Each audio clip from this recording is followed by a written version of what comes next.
Hey guys, today I'm going to tell you how to fix Instagram Reels not working on PC or laptop.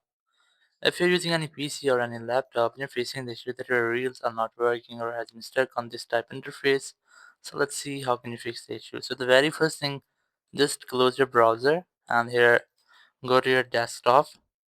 Now on this screen, you just have to tap on or press your Windows button and just search for adjust the appearance and performance of Windows. Just search for this and open it. Now you might get a this interface. Just select visual effects from here and then check these two boxes, which is animate windows when minimizing and maximizing.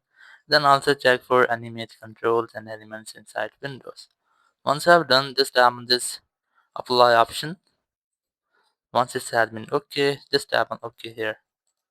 Now just go to your desktop and reopen your browser. And here you have to research for Instagram. And you have to check if your issue has been fixed or not. So just go to Reel section, and this time you can see that your issue has been successfully fixed. Now you can easily use Reels feature of your Instagram on your PC. Thank you very much for watching the video. Until next video, bye bye.